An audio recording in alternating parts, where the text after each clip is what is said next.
ലോക ക്ഷയരോഗ ദിനാചരണത്തിന്റെ ഭാഗമായി ചെറുതല തെക്ക് കുടുംബാരോഗ്യ കേന്ദ്രത്തിന്റെ ആഭിമുഖ്യത്തിൽ വിവിധ പരിപാടികൾ സംഘടിപ്പിച്ചു. ഏറെ പഠിപ്പിട്ട് അല്ലെങ്കിൽ ശ്രമകരമായ പ്രവർത്തനങ്ങളിലൂടെ കേരളത്തെ സംബന്ധിച്ചോളം ക്ഷയരോഗത്തിന്റെ ബാധ വളരെ കുറവാണെങ്കിൽ നമ്മൾ ദേശീയ തലത്തിൽ നോക്കുകയാണെങ്കിൽ വളരെ കൂടുതൽ മുൻപന്തിയിൽ നിൽക്കുന്ന ഒരു അസുഖമാണ് ക്ഷയരോഗം.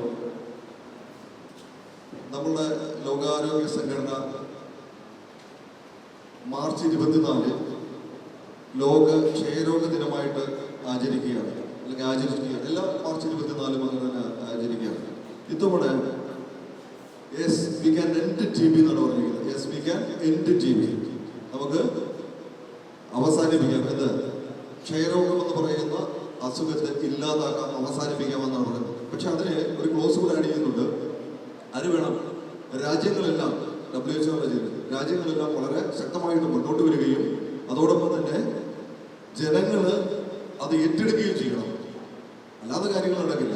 ജനങ്ങൾ ഏറ്റെടുത്തുകൊണ്ട് രാജ്യങ്ങൾ മുന്നോട്ട് വന്നുകൊണ്ട് ഇതിൻ്റെ പ്രതിരോധ പ്രവർത്തനങ്ങളിൽ ശക്തമായിട്ട് ഇടപെടും. അതിൻ്റെ ഒരു കർമ്മ പരിപാടി എന്ന രീതിയിൽ നമ്മൾ ഇത് മുൻപ് പരിപാടികൾ നടത്തിയിട്ടുണ്ട്. ഒരു 100 ദിന കർമ്മ പരിപാടി കഴിഞ്ഞ പ്രോഗ്രാമിനോട് അനുബന്ധിച്ച് നമ്മൾ നടത്തിയിട്ടുണ്ട്. കഴിഞ്ഞ മാർച്ച് 24, അതായത് 2025 മാർച്ച് 24 ആരംഭിച്ച 100 ദിന കർമ്മ പരിപാടി.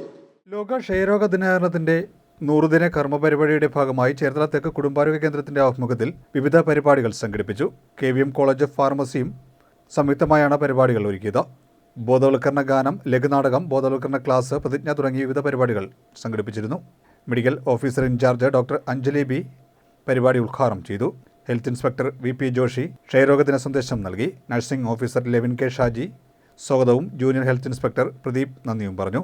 KVM college of pharmacy tutor Akhila, PHN Sali, junior health inspector Radhakrishnan KG, Aniyan Chandy എന്നിവർ പരിപാടികൾക്ക് നേതൃത്വം നൽകി.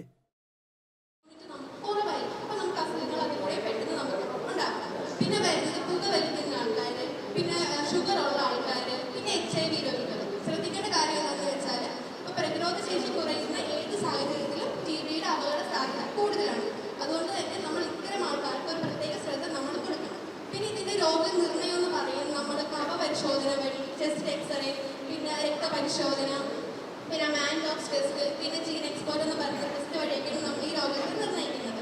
ഇനി ഇതിൻ്റെ ചികിത്സയെ പറ്റി പറയുകയാണെന്നുണ്ടെങ്കിൽ TB എന്ന് പറയുന്നത് നമുക്ക് പൂർണ്ണമായിട്ടും ചികിത്സിച്ച് ഭേദമാക്കാവുന്ന ഒരു രോഗമാണ്. അതിന് ഏറ്റവും പ്രധാനമായിട്ട് വേണ്ടത് ആ രോഗിയുടെ സഹകരണമാണ്. TBയുടെ ചികിത്സ എന്ന് പറയുന്നത് 6 തൊട്ട് 9 മാസം വരെ നീണ്ടു നിൽക്കുന്നതാണ്. അത്രയും കാലയളവിൽ ഡോക്ടർ പറയുന്നതിനനുസരിച്ച് നമ്മൾ മരുന്ന് കഴിക്കണം.